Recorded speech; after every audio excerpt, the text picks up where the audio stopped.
Começa agora um programa que traz tudo sobre o livro mais lido em todos os tempos. Apresentamos O Som do Livro.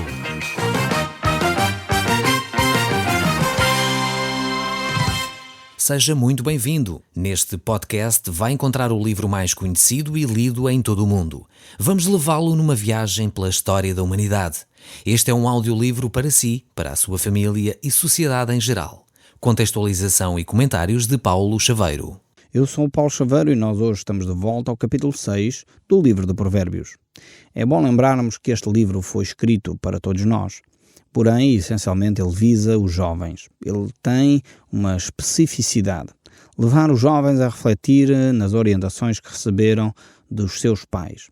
Por isso mesmo, muitos dos conselhos são dirigidos aos jovens, mas são acima de tudo também para nós hoje, que ainda estamos prontos para aprender. Costuma-se dizer, o povo, que há sempre uma criança dentro de nós.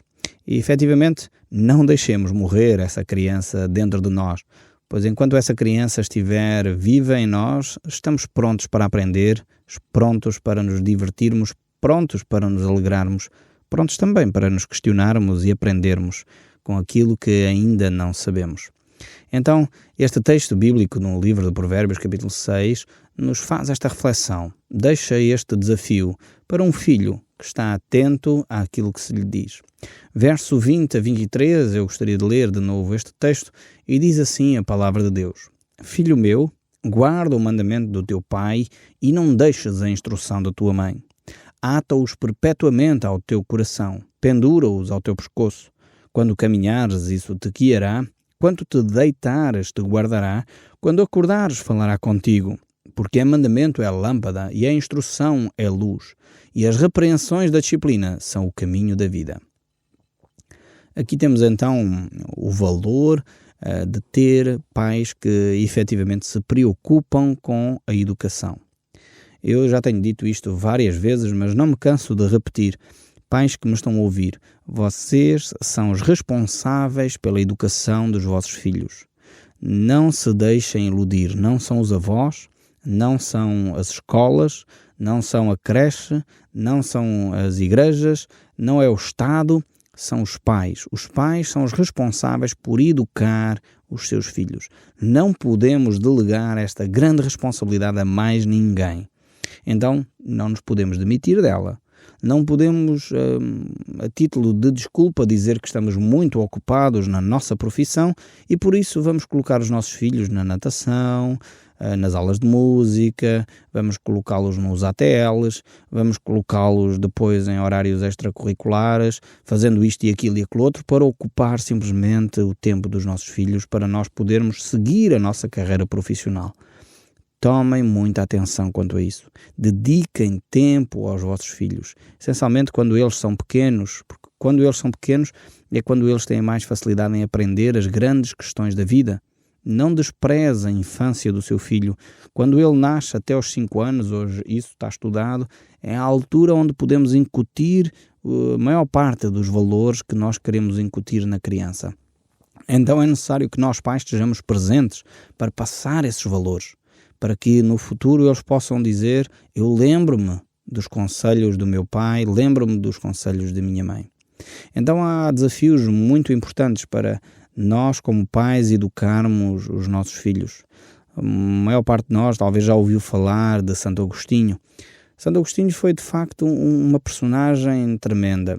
Ele foi um jovem que foi criado numa comunidade cristã, numa família cristã. Sua mãe, Mónica, educou o seu filho nos caminhos de Deus, mas a certa altura Agostinho não aceitou as orientações de sua mãe e quis fazer o seu percurso de vida.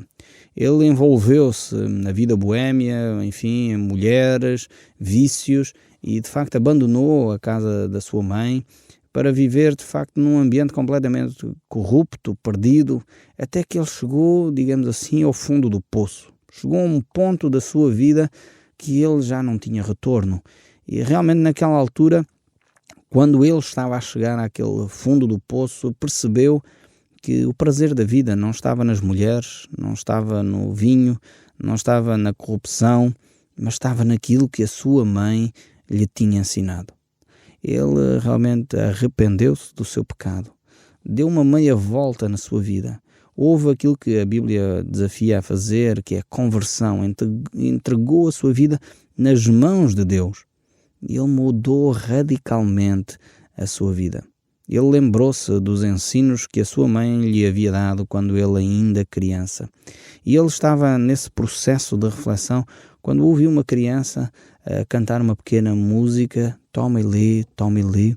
E essa criança, ao cantar essas palavras, Agostinho lembrou-se dos textos que a sua mãe lhe ensinava. E ele lembrou-se do livro de Romanos, no capítulo 13, e ele lembrou-se desse texto que diz: "E digo isto a vós outros, que conheceis o tempo, que já é hora de vos despertardes do sono, porque a nossa salvação está agora mais perto do que quando no princípio cremos. Vai alta a noite, vem chegando o dia, deixemos, pois, as obras das trevas e revestamo-nos das armas da luz. Andemo-nos dignamente, como em pleno dia, não em orgias e bebedices, não em impundícias e dissoluções, não em contendas e ciúmes, mas revestivos do Senhor Jesus Cristo e nada disponhais para a carne no tocante às suas concupiscências." E nesta reflexão, Agostinho, enquanto se lembrava destes textos bíblicos, ele percebeu que precisava de abandonar a sua vida de pecado. Ele o fez e tornou-se um dos maiores teólogos de todos os tempos.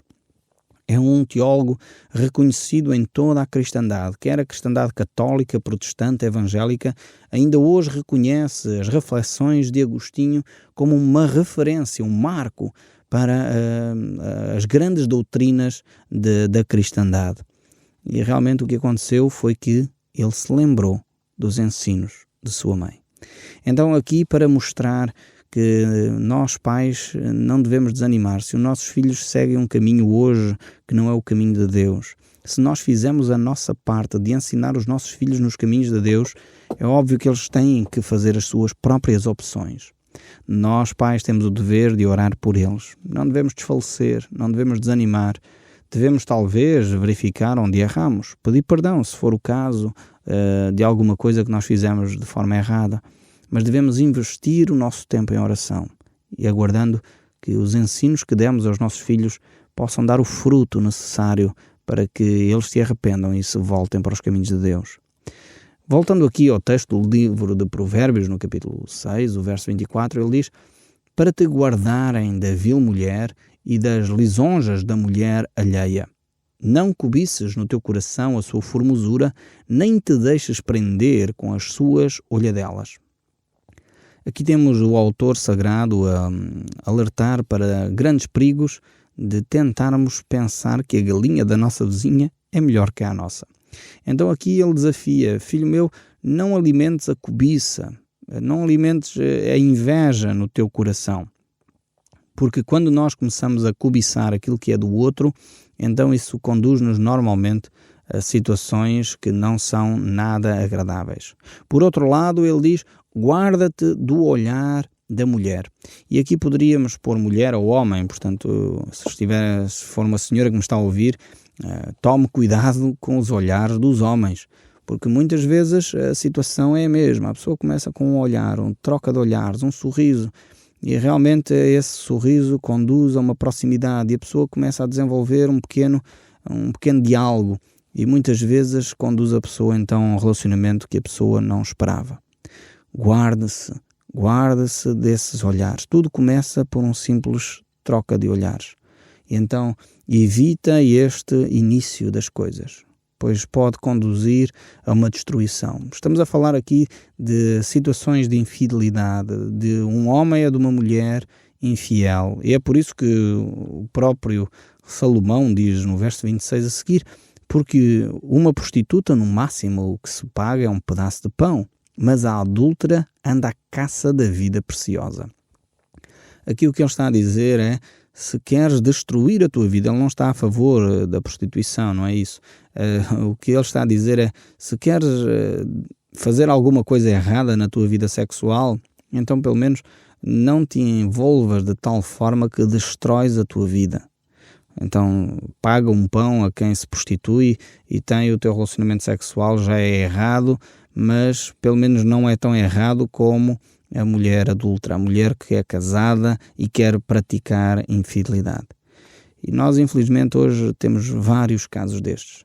Pessoas que estão cansadas na sua vida conjugal e pensam que podem encontrar a satisfação fora do seu casamento. E começam a desenvolver este relacionamento de uma forma quase inocente, com um olhar.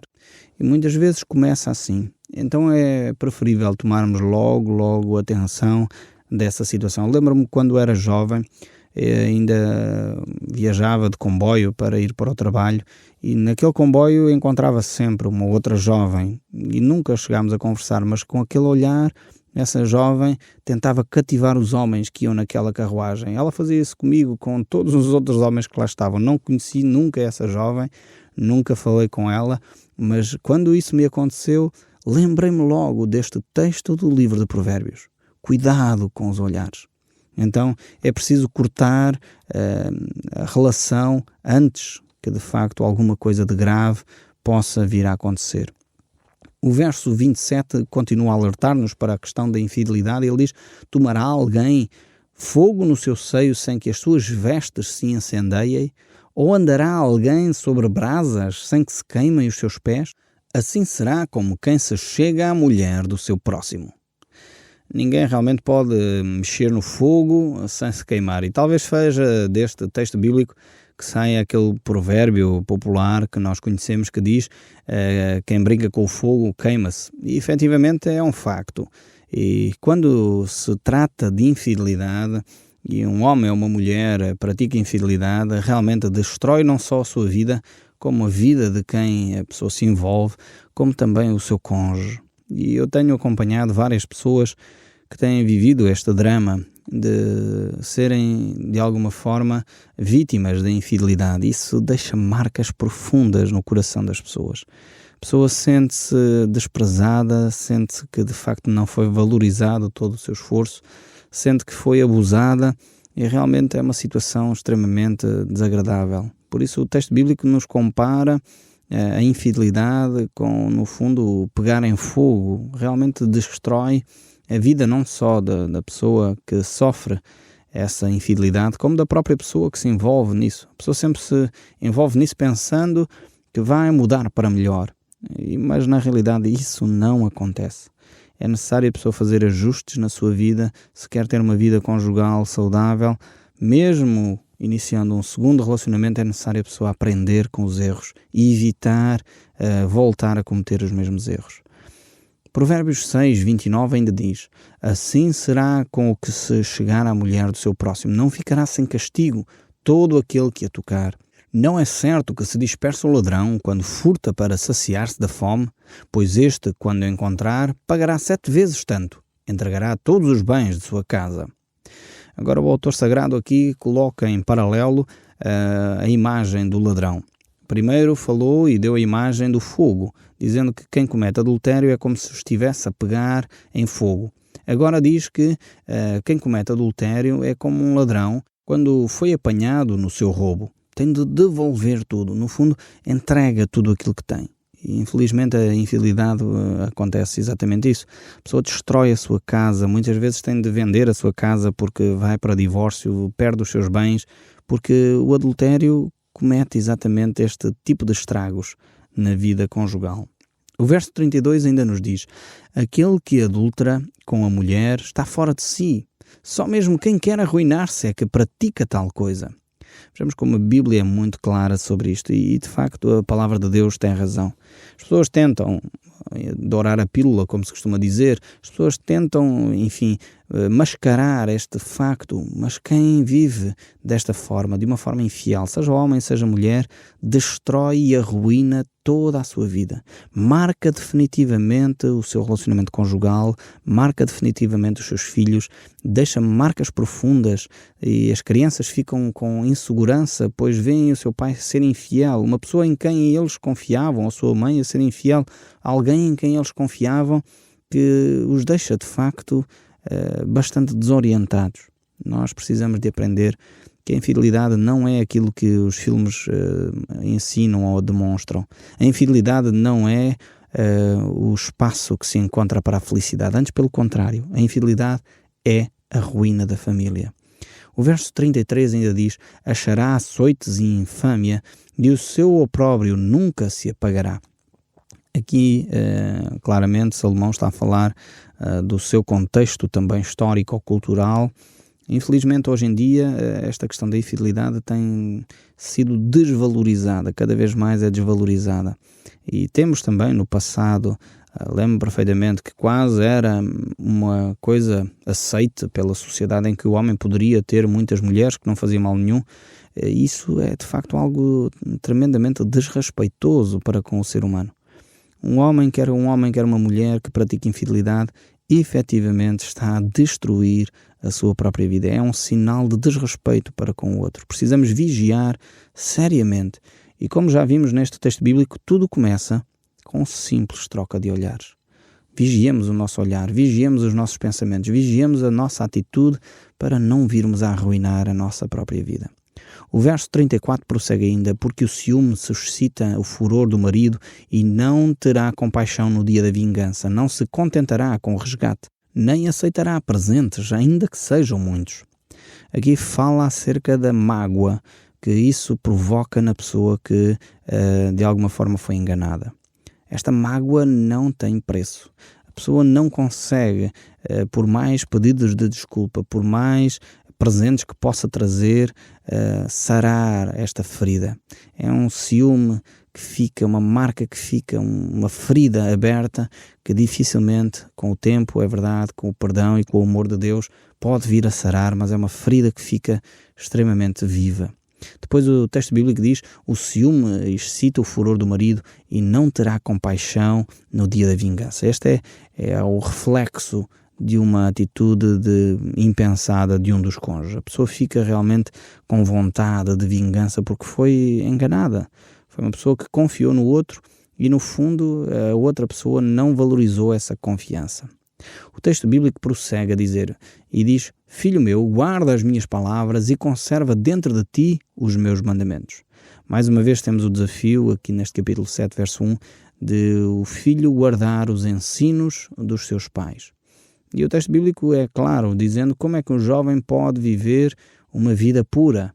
E a Bíblia diz: observando conforme a tua palavra. Isto é o Salmo 119 que nos ensina: e guarda as tuas palavras no meu coração para não pecar contra ti.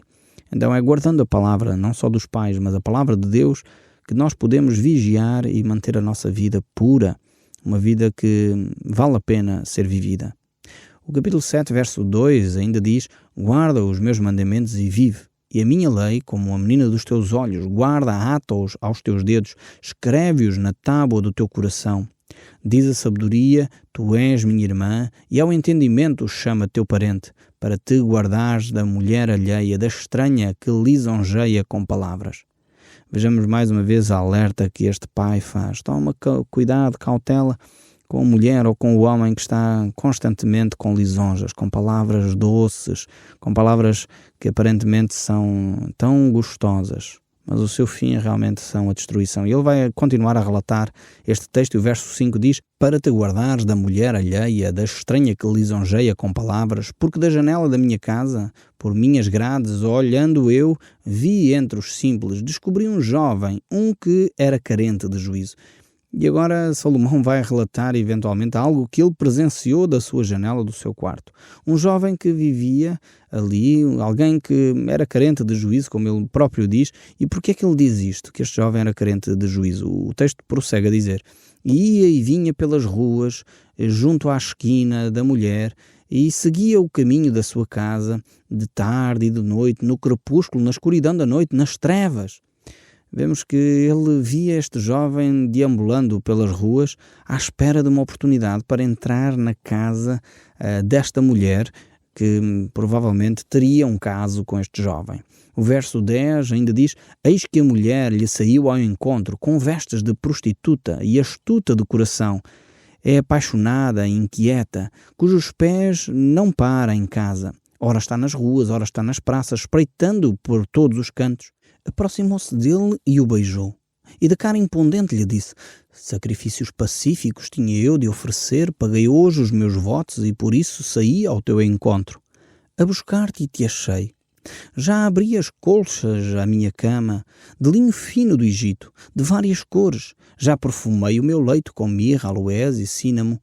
Vem, embriaga-te com as delícias do amor até pela manhã. Gozemos pelo amor, porque o meu marido não está em casa, saiu para viajar para longe, levou consigo um saquitel de dinheiro. Só por volta da lua cheia ele tornará para casa. Aqui temos esta mulher com palavras sedutoras que de alguma forma tenta convencer este jovem. Provavelmente era alguém que já conhecia, não acredito que esta senhora saísse assim à rua sem mais nem menos, mas tenta seduzir este jovem. E muitas vezes esta sedução tem os seus frutos. O homem pensa, bem, isto é uma ótima oportunidade, eu sou um galã, esta mulher está completamente apaixonada por mim, vou seguir atrás dela. Vejam como é que Salomão descreve este fenómeno do homem seguir atrás de uma mulher deste género. Capítulo 7 do livro de Provérbios, verso 21 diz: seduziu com as suas muitas palavras, com as suas lisonjas dos seus lábios o arrastou, e ele num instante a segue. Olhem o exemplo agora. A segue como um boi que vai para o matadouro, como um servo que corre para a rede, até que a flecha lhe atravessa o coração. Como a ave que se apressa para o laço, sem saber que isso lhe custará a vida. Agora, pois, filho, dá-me ouvidos e sê atento às minhas palavras da minha boca. Não te desvie o teu coração para os caminhos dela e não andes perdido nas suas veredas. Porque há muito frio e derrubou, e são muitos os que por ela foram mortos. A sua casa é caminho para a sepultura e desce para a câmara da morte. O retrato descrito aqui por Salomão é de facto um retrato extremamente violento de imagem. A maior parte das pessoas que pensam num romance extraconjugal não está a olhar para as consequências como Salomão aqui as descreve. Mas na realidade as consequências que Salomão aqui descreve são efetivamente reais. Elas acontecem. Quando surge uma infidelidade conjugal, estes fenómenos são exatamente reais. As pessoas destroem as suas vidas. De facto, a pessoa fica vazia por dentro, porque percebeu que a pessoa que amava inicialmente, a pessoa com quem estabeleceu votos, agora ele já não pode ser objeto da sua confiança. O Som do Livro, uma produção da Rádio Transmundial de Portugal.